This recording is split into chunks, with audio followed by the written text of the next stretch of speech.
All of us reach a point in time where we are depleted and need to somehow find a way to reignite the fire within. But how do we spark that flame? Welcome to Reignite Resilience, where we will venture into the heart of the human spirit.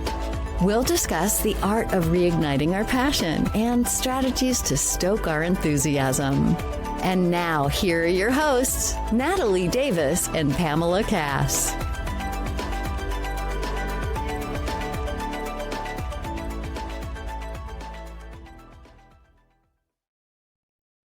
For sure. I saw an interview with Jerry Seinfeld recently, and he said about like joke writing that he would have to just essentially lock himself in and commit like he was in prison. He was like, there's all sorts of things that I want to be doing now, but I'm not leaving. I'm going to stay here and I'm not letting myself leave this room. And like, that's really good discipline. I didn't have that. No. Yeah. I think maybe it's different for joke writing. It could be. I feel like it's more intense. Yeah. I don't know. Maybe not if you're funny. If you're just it's a commitment, though. I think it's a commitment. Yeah, that sounds terrible. Like I wouldn't. And he was so disciplined. And isn't he like one of the highest paid comedians? Oh yeah, for sure. So it definitely worked, right? And it's like you could use that as an example, but I still can't do it. No. Yeah. No. So 2 years to write the book. Take us back prior to the start of the 2 years. When did you realize that the book needed to be created? Like you needed to have this intangible form for others? So all of my clients up until recently were always just referrals. So I work with people and then they're out to dinner with others and they talk and they're like, you know what, I should introduce you to this guy, Chris Woods. And so then I've got corporate clients too. And then they just, they send me people. And so I decided that I should be more proactive in sharing, how I work with people. And I was like, how could I put that out so that it's digestible for people? And it's like an invitation to that even if they don't end up working with me, I'm delivering value to them. So first they'll remember the name, but then hopefully after 104 pages, they're like, this was actually really helpful. And if they then end up reaching out to me and working with me, that's great. But even if they don't, I've reached and impacted thousands of more people than I would otherwise. So that's where it started. And then I forget where the term balls and brains came from. I don't know. I don't remember actually where it came from, but I was like, that's a great name. And I remember like looking it up online and no one was really using it. Yeah. So I grabbed the URL and did all the things that I could. And then eventually just filled in the book around those two parts. Did anything surprise you during that process of writing it? What surprised me was how many things, as I was going back through notes and things that I had accumulated over the years, fit so cleanly into each of those categories. It was almost like it was being set up for me and I didn't know it. And so there's so many, like each of the chapters starts essentially with like a quote, and all of those quotes were just ones I had picked up over like 4 or 5 years that just resonated with me. So it literally, that's what they say, like the book kind of writes itself over 2 years, but it was like, but as I was putting it together, that's what surprised me. I was like, this is kind of fitting together like a puzzle. Oh, that's awesome. Wow. That's awesome. I am kind of surprised that the URL was available, that you were able to take that domain down. So that's interesting. I agree. I figured that would have definitely been taken. Yes. But you know what? Whatever traffic comes to the site, that's great to have them buy a book and check out some of your information there. For sure. I love that. Well, and what's interesting, Chris, and what you created is that you went through creating the framework for many years before actually putting it into the book, where we see a lot of people do it the other way around, right? Oh, like is that right? And extracting the framework the other way. So you've created this framework that has proven results. You've seen it time after time, referral clients, and then bringing that into the form of a book so you can continue to spread the message and the tools everywhere. Yeah. Absolutely. Is there anything in the book that really stands out to you, maybe a lesson or a chapter or focus area that you think our listeners would really resonate with today? Yeah, so there's a part of it that there's a couple of them, but one of them, it's a quote by Wayne Dyer, and he says something to the effect of like, our purpose here is not to, you know, uh, grow ourselves into some form of ideal that we think we should be. It's to find out who we are and become it. And I love that because, at least for me, when I was kind of figuring things out in my 20s and 30s, that I was just doing like, oh, I got to work on this thing that I'm not good at, or, this is what other people say is success. So this is what I need to do. And I love the idea of the fact that we're not here to create ourselves in the form of something that we think we should be or looks like somebody else. We're here to actually remember who we are and become it. And so that's the two steps that I talk about, right? On the balls part of it is to get in touch with the limiting fears that you have that hold you back from being all in on you, right? And, you could even say this is what God put each of us on earth for, right? Is that you were originally brought in here without the fears and without the shame or without the other things that would hold you back. And you were also given all these gifts, right? You were given talents that not everybody else has. And the idea of then giving you permission to reconnect with what you're originally here to do and what makes you unique without the fear, and to know what you're really good at. And when I tell people I want you to play offense on your strengths as opposed to defense on your weaknesses, that's the stuff that can get people to really feel alive and be the authentic version of themselves. I love that. Chris, dive into that. I think that's such a powerful thing. Like playing offense on your strengths versus defense on your weaknesses. Break that down for us. Like, how does that truly show up in a person's life? And you can give us just whatever examples. Yeah. So if you think about it, like when we all went through school and the way schools work, right? It's all about getting you to work on your weaknesses, and they give you tests, and then the stuff that you're seemingly deficient on, that's what you need to work harder on, right? And it's not then, unless you go to, some kind of progressive schools that just let you do whatever you want, the structure is generally around, you got to work on your weaknesses, on your deficiencies. And then when you get into the professional setting, it's the same thing. It's that you get your performance reviews, and it's like, these are all the things that you need to be doing better. As well as, like, even when I worked at Google, for your like level, different levels, you'd be compared against everybody else on your level. And so it would be like you'd be graded against, the top people and all this. And like the top people have this, and this is what you need to work on. And it's just the nature, right? And then ends up becoming the way that we think. And we think about, oh, I'm not as good at this. This is what I need to get better at. And you focus on them. And so what I then say is that people then oftentimes, put all their time and effort just to get to average.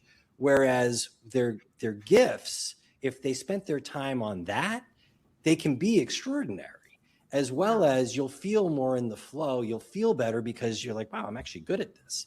And you'll be rewarded for it, right? Because the world rewards performance and people that are with talent.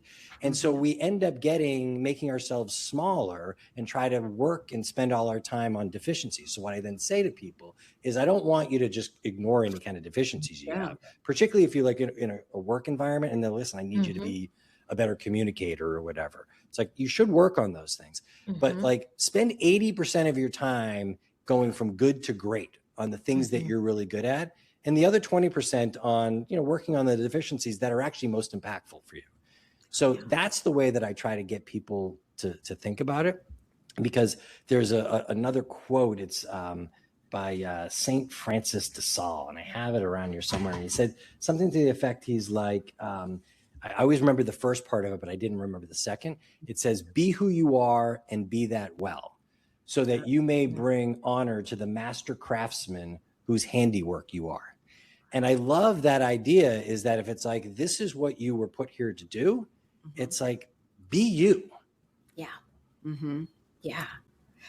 I love that.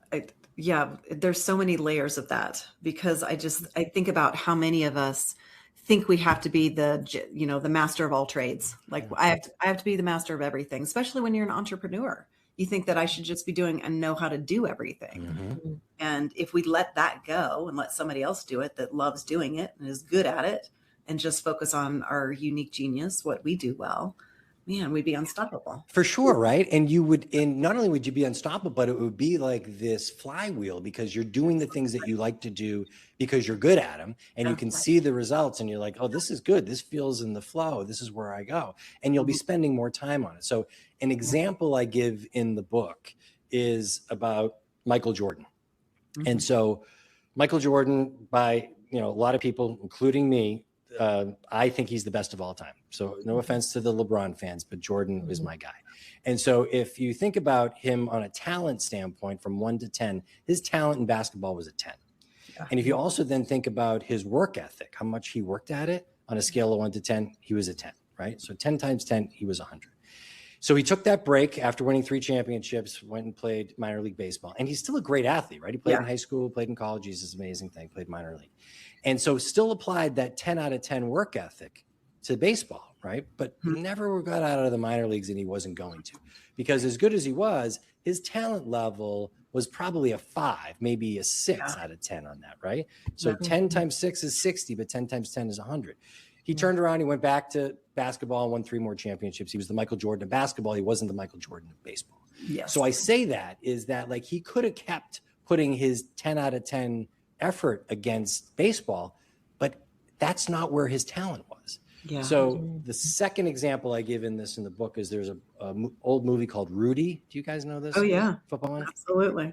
So Natalie, so it's this movie from like the 90s, and it's based on an actual story about a guy who went to Notre Dame, and he like worked on the team. He was like, he just essentially helped out with the team, but he always wanted to play.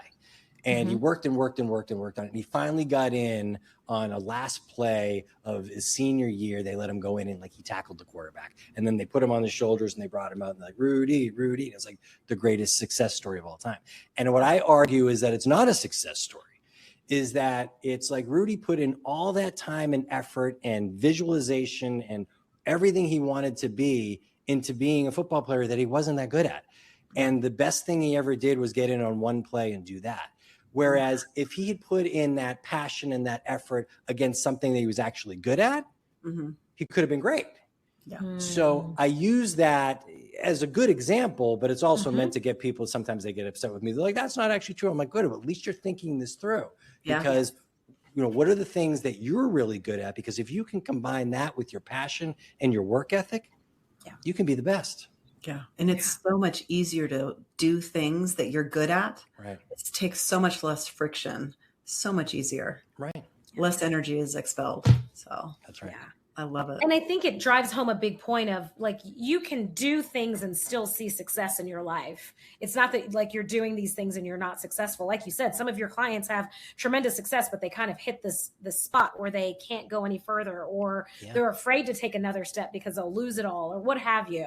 Yeah. Recognizing that the success and the alignment may not necessarily be the same thing, but they can operate and exist together. For sure. Like you can, Yes. No, and that's exactly what I say, is that, oftentimes when they're afraid of making a change on that, they're like, but if I lose this fear, I'm going to lose my edge. I'm like, no, you actually won't. That helped get you here, but you don't need it going forward. And life can be better, and you can be even more successful when we are, get you to be able to let go of that fear, to be able to lean in from passion and faith as opposed to fear, and spend more time in, your genius zone and the stuff that you're really good at. So as good as you think this is, it can be so much better. Yeah. Yeah, absolutely. Absolutely. What is the biggest discovery that you've had in working with either your corporate clients or your clients that you've coached using this framework? Is that it can impact their entire lives. That it's meant to be, related to career. And so like, particularly when corporations hire me and have me work with people, the return on investment that they get, the corporation, is one thing from, the employee, but the return on investment that the individual gets, is exponential. Because it ends up, I see it in them because I saw it in me, is that it like kind of lowers their shoulders. It lets them breathe more, and it gets them into more of a flow that oftentimes they didn't think they were capable of. And so it ends up showing up in, performance being better. They're hitting their goals, but also having clarity on really where they want to go on these things. And then so many times I hear that it's now bled over into other parts of their lives. Oftentimes it also happens that among the top 5 and the top 10 talents that they have, if they aren't able to map that into either their current job or a future job, they'll start doing that outside of work and start leveraging some of the talents that they have. And it makes them feel like they're coming back to life. And so the return on investment that they get is also the return on investment that I get. Is that, sure, they pay me for it, but it's like the whole idea is that, like, I can see that this has made a real impact on people that is going to echo on into the future. Like this holistic approach, right? Yeah. You come in and we talk career, but realistically, it's going to touch every key area of your life. For sure. Yeah. That's amazing. And I'm sure they're surprised by that as well. Well, they are, but the other thing that's sometimes comes is that if they come in through a referral from somebody else who introduces them, sometimes they sell it for me. So they're like, dude, not only did this help me at work, but like my personal life is so much better. So, sometimes they come in even with that expectation and it still delivers, and it just makes me feel so happy. Oh, that's incredible. That is awesome. When they look for new spaces to express those strengths that may not present themselves in their professional life, is this like the creation of a side hustle? Is this hobbies? Is it a combination? It's a combination. Okay. A couple of them have started in side hustles, and one of them ended up moving over and making that his permanent hustle. Another one has just kept it as a side hustle. Yeah. Which is great. As long as they're happy and it's working for them, and then whatever works. Yeah, you still get that satisfaction and for fulfillment. Sure. Yeah, that's great. That's great. I love that. Oh my gosh. So what's next, Chris? We'd love to hear. You're out here fixing everyone. I should say aligning. You're aligning everyone. Aligning. I'm so glad you used that thing. And that's what I always say oftentimes to people is like, I want to help you go from grinding to aligning. Or what I always say is like, right now it feels like you're in a rowboat, right? So you're making progress, but it's a lot of work and it's all on you. And when you stop, the boat's essentially going to stop. It's just going to roll. But if you could convert this into a sailboat, right, you'll be moving a lot faster, freer. You're still in charge, but it's like you're harnessing natural resources and things that are around you. So let's think of it that way. So the next thing for me is I am thinking about doing a podcast like you guys are, and I would love to invite you on if you would come on. And I think I'm going to keep the term balls and brains, and the idea then around bringing in people and having them share their experiences about how, they overcame, say, limiting beliefs and limiting fears that held them back, that now have, allowed them to now, reach new heights. And then, how they discovered what they were really good at. And, what was the process like? Because oftentimes people start off on one thing and end up in something else. So I think that those stories oftentimes will resonate with others who might be thinking about it, or is like, I don't know if that's for me. I don't know if I can do that. If, if other people sharing those stories on the podcast could create kind of a critical mass that people are like, if they could do that, then I can do that, Yeah. Definitely will. Oh, that's exciting. Okay. I love that. Yeah, you'll have to let us know when you launch it, and we will absolutely come on. We would love Fantastic. that. Yeah, absolutely. And that's truly the space that we've worked to create here with this podcast. Is we know that there are hundreds of adversities out there that people will face in their lives. And so bringing on guests that have faced their own adversities and how they've overcome them, so that we can create the space to give people hope or an understanding of what it could look like for them to maneuver through, around, or over the adversity that they're currently facing or that they've faced in the past that they haven't addressed yet. So there's a need. So we're excited to see how you bring that all together. Well, thank you guys for doing what you do, because obviously you reach and help, lots of people. And that's what we oftentimes find, right? It's like we're social beings. And oftentimes if you spend too much time in your own head, you're thinking you're the only one going through these things. And if you can see more examples of people and hear from them, you know that you're not alone. And you're like, there actually is a way out of this. Yeah. Yeah, absolutely. Absolutely. our listeners want to get a hold of you or get in touch with you to work with you, what does that look like? So I have a very simple name. It's Chris Woods with an S. They used to always say, like when I was in high school, they're like, is that a fake name? It sounds like a fake name. I'm like, it's a real name. So it's Chris Woods with an S, and I'm a coach. So my website is just chriswoodscoach.com. And so there's more details about how I work with people. There's testimonials from happy clients. There's a link over to Amazon if you wanted to get the book, as well as there's a way to message me directly, and I respond to every message. So if any of this has resonated with anyone and they're interested in just reaching out, I will definitely get back to you. I love that. Perfect. Oh my gosh. We've touched on so much, Chris. Is there anything that you would like to share with our listeners that we haven't had a chance to touch on yet? So the only thing I say, like when I have unsolicited advice to give to anybody is if you're not already doing it, practice gratitude.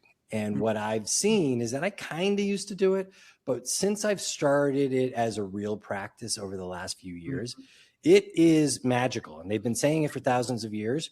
But if you still are a disbeliever, I'm telling you, just give yourself 2 minutes in the morning and 2 minutes when you're in bed, before you pick up your phone in the morning and after you put your phone down at night, and just give yourself 2 minutes to think about and be grateful. Say, in your head, I'm grateful for.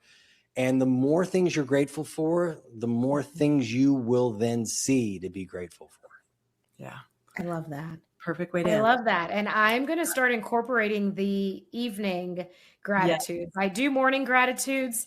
Those are gratitude journals that it's just blank lines, just finding 3 things that I'm grateful for to start the day out. And that's how I typically kickstart my day. But to wrap up my day, I think it's Benjamin Franklin that kind of put you in that space too. If you look at his calendar that he set for himself, he would start each day with asking himself, like, what good will I do today? And then ends the day with, what good have I done today? And so it's kind of like, what are the amazing things that have happened in life that I can celebrate and be grateful for? So I love that. I'm For sure. And I think it also then, when you do it at night before you go to bed, I feel like it gets into your subconscious too, because it's the last things that you're actually thinking before you go to sleep. So strongly recommend. I love that. And for our listeners, it's so much better than like mindless television. Let the last thing you think about be something that you're grateful for versus whatever's out there. Scrolling. Yeah. Don't doom scroll. Don't let that be your last thought before you go to sleep. That's not the best thing. We'll have the research to support it in 10 years. Just give us a minute. Chris, this has been wonderful. Thank you. Yes. Thank you. We will make sure that we put your website and contact information in the show notes so our listeners can get in touch with you. But thank you for sharing your personal story and your insight and knowledge with us today. This has been great. Thank you very much for having me. I've really enjoyed the conversation. I really enjoy your guys' energy. And again, it's great what you're doing for your audience, because I'm sure you're delivering a lot of value for them, and it shows. Thank you very much. Thank you. Absolutely. For our listeners, you all know the deal. If you have not gone over to find us on Facebook and Instagram, go ahead and do so, that you can learn more about what's happening in the world of Reignite Resilience, or you can find us at reigniteresilience.com. Until next time, we will see you all soon. Bye, everyone. All right. Let's see.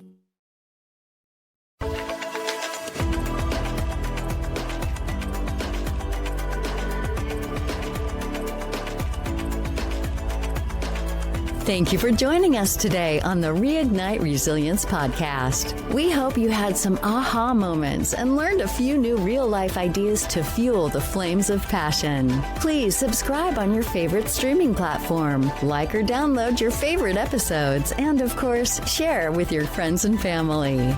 We look forward to seeing you again next time on Reignite Resilience.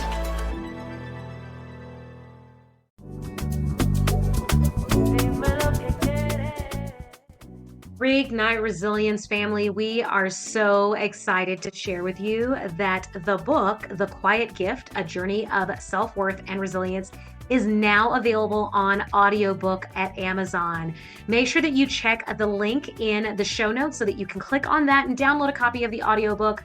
This is an amazing story written by Pam as a part of the Red Journal series and narrated by Kristen Aiken Salata. So we hope you enjoy. Until next time, we'll see you soon.